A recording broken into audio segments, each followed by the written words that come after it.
What's up, y'all? It is Whitetail Wednesday here at McBee Farms, and this is the one we've been waiting for. Probably the most exciting Wednesday of the entire year, don't you think, Cole? Has to be. I honestly didn't know if we were ever going to do this one or not. I was starting to really think it wasn't ever going to happen. I didn't think it was, honestly. It was to that point in the season where I was like, yeah, we had our tails tucked between our legs, and we're like, it's not going to work out. Yep. We both were like on our last. We got a pretty big rain. Oh, what was it, 2 weeks ago? Probably, yeah. So we both were able to hunt quite a bit through the last week and a half. And, boy, we spent a lot of time in the stand after these 2 bucks over the last week and a half in some cold weather.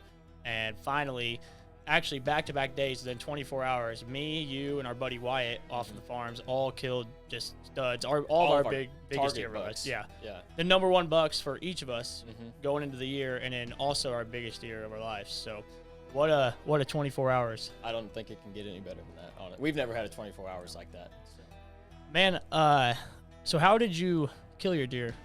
So I pulled out all the tricks for my buck. I hadn't seen him since September, so I pulled out the doe decoy, the estrus. I was sitting out there in the pouring. It was snowing on me, actually. 20-mile-an-hour northwest wind right to the face. I had my little buddy heater set up on the tree stand, blowing on my toes just so I could make it out there. And I had seen him earlier that morning, and he was chasing a doe, circle. We got pictures of him. After I'd seen him, we got pictures of him all the way across the farm, 1,000 yards away, and I'm like, it's over. I ain't seeing him the rest of the day. There was a chance that he may circle back, but, I was like, well, this sucks. I'm out here freezing my butt off, and he's just on the other side of the farm about to get shot by the neighbor. And so I just stayed in there. Cole was texting me saying, man, you just need to stay in there, tough it out. While he's in his house, with the heater right next to him, all warm. Dude, I already killed. I was already tagged out. And he ended up circling all the way back around about 9:40. I think 9:47 was the exact time. He circled back. First time I seen him was at 30 yards, and it was all wrap after that. It happened in 30 seconds. Got my shot off, and he didn't go 200 yards and piled up. So it was a pretty crazy story. I don't know for everybody else around here, but this year seemed like calling was not very effective, and that's why you ended up breaking out the doe decoy, which we haven't used or messed with a lot. Yeah. But it worked great. I mean, you had a good 4.5-year-old come into it the night before, actually mount the decoy. Really cool video, and then your buck came in, and that's the only way I think you'd have killed him. We tried calling to him multiple times, and he was never into calling when you would see him. Just like my buck, I had my buck within 120 yards 6 times before I ended up killing him, and I could never get him to commit. Finally, I got in the woods with him, got right up next to his bedding area where I know he'd be on the downwind side, and I had to take the longest shot of my life, ended up working it out, and everything's history from now. But I finally snort wheezed him into 64 yards, which was the closest I've been able to get him calling all year. And I literally had him within 100 yards 3 days prior every day before I killed him. I just couldn't get him to that 60-yard mark, and I finally had to take the shot at 64, and luckily I knew I could make the shot. We practiced all summer, and luckily it paid off. So. Yeah.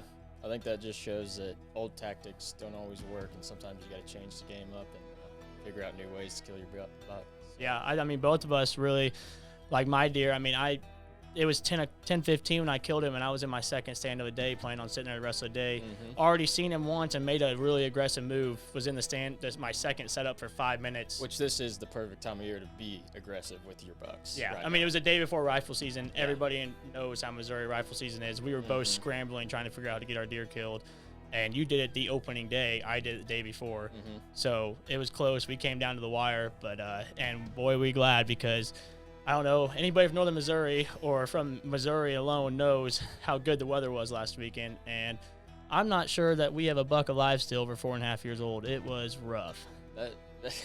It was rough. We're looking at trail camera pictures, wondering if we're going to have a spike next year at this point. Yeah. So what happens now? What's our plan for late season? Well, honestly, guys, we've been hunting pretty hard, and being more farm managers and deer managers more than hunting, we're actually going to kind of recoup a little bit, probably take a break. I mean, if we didn't take a break, our dad would be back to work for us. Yeah, we're back to work for a few weeks, but we're going to wait till late season. We leave some standing grain and hopefully recoup some bucks and see what we have left then. And probably most of the time we end up hunting management 8 points, management deer late season, and try to clean up the doe population a little bit, get some meat in the freezer. So that's our plan for the rest of the year. I hope everybody has had a good November so far. I know of a lot of really good hunting that's going to happen again coming around here whenever those not very many does left into November. That's some of my favorite hunts. You know, the last week in November, there's a lot of deer if you haven't killed yet that are going to be looking and searching for that last doe, you know, through December, the first week even. So absolutely. Good luck to everybody out there hunting, and thank you for tuning in to Whitetail Wednesday. Florida Pines, there's a town with a Choctaw name.